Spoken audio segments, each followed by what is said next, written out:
Assalamu alaikum and good greetings. So today I'll be watching a video titled Nouman Ali Khan explains why the Quran is from God to Andrew Tate. So this is by the Dean Show TV. I'm not familiar with who Andrew Tate is, but I'm familiar with Nouman Ali Khan, and this I believe will be about the reason why we believe the Quran is truly from God. Without further ado, let's watch. What would you say to him is one proof that he can look at to confirm that Islam is, the Quran is not a man-made book, and Islam is not a man-made religion, it's indeed from the divine, being an expert in the Quran? Well, lots can be said. I'd start off by my own journey, just share Can you hear him? a couple of things. Can you hear him, quickly. Andrew? I can hear, yeah. Okay. Nice talking to you. I think that what I like to do when I meet with audiences, professors of other faiths and intellectuals, anybody, is that I like to invite them to explore the Quran, intellectually and critically. That's an invitation that the Quran gives. It's interesting that people perceive religion as something that you have to be indoctrinated into, and you have to follow it as the dictates are, and you don't have to actually critically ask any questions or think and contemplate. And the Quran is kind of unique in the way that it presents its message, because it's constantly saying, don't you then think? Don't you contemplate? Haven't you asked questions? This is a book for those who seek to have answers. It's not actually asking you to shut your brain off and accept what it's saying. It's actually asking you to contemplate its message. So it stands really unique in that sense. My own, since it offered that invitation to me, I didn't come to the Quran first as someone who believes in it, as wanted to figure this thing out and try to make sense of it.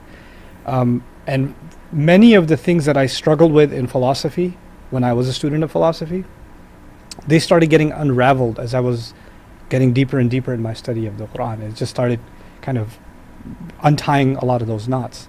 And it's also remarkable that some of the biggest addictions that people suffer from, every one of them is targeted one after the other in the Quran. Right? Some of the things that plague humanity more, like gambling, for example, alcohol, for example, intoxication, for example. Like each of these things is targeted, and you think it's not just solving a Muslim problem, it's solving a human problem. It's solving a societal problem, it's solving a global problem by targeting each of these specific things. The other thing that that really fascinated me, I ended up writing a book on it, ended up getting taught around the world. Alhamdulillah, it's even being used in one of the Islamic studies courses at Harvard now, is Divine Speech. It's a book I dedicated along with my student to why is this book, why am I believing that it's divine? What's making me think this? And I wrote it for a non-Muslim audience, actually. It's a little bit academic, but the point of it was there are elements to this book and the way that it's structured, that if you went to the library or you got on Amazon and bought yourself a translation of the Quran, you started reading it, you think the subject is kind of going all over the place. Right? It's not staying on the same subject, right? It's saying some profound things, but the organization seems unlike anything I've ever read.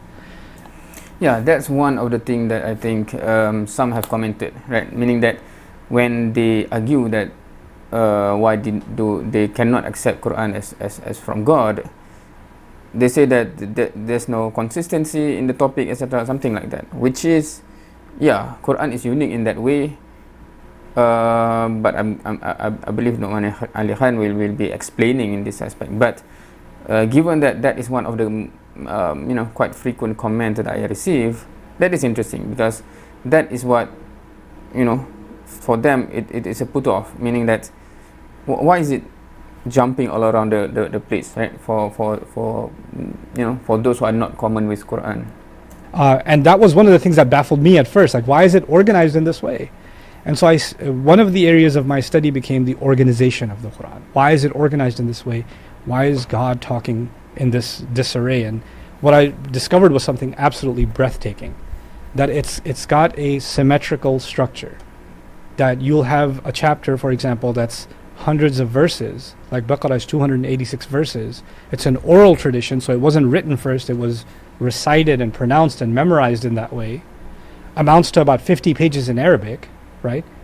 But if you study the subject matter, the 9 subjects that are occurring in this long 50-page discourse are like subject 1 is directly tied to subject 9, and 2 to 8, and 3 to 7, and 4 to 6, and 5 right center in the middle.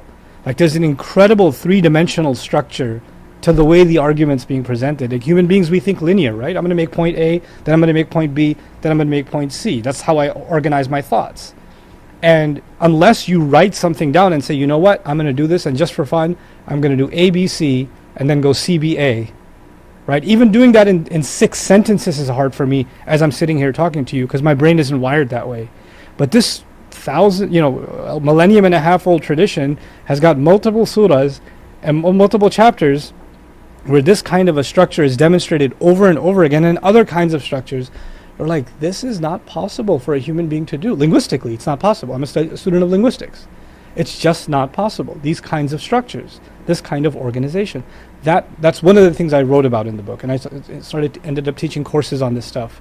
But for just to take a step back level, my invitation to anybody is put your preconceived notions aside. Take what you may have heard about Islam, what you may have thought about it from your own faith tradition's point of view. Put all of that aside. And I wouldn't even invite somebody to read the Quran to accept Islam. Read the Quran neutrally and get a first, an unbiased impression. And I would think it's really difficult to not walk away truly being moved by what you're being exposed to, truly being hit by what you're exposed to. The final thing I'll say is there is a huge tragedy in the world today that even most Muslims aren't as aware of the Quran as they should be, right? So Muslims don't become a really good representation of the contents of the book, right? So even disconnecting yourself from the Muslim bias, I'm just going to read this for myself with no other influences as much as possible. At the end of the day, human beings are going to have some bias or the other, but as much as I can consciously be disconnected from bias and give it a shot and read it, I think that would be my invitation to anybody. Andrew, any final question, anything you'd like to ask him while he's here? What happened was, because we got delayed with the program, next guest was coming in, so I'm with you. But this is amazing. You can look him up actually online, and you'll see a ton of his videos.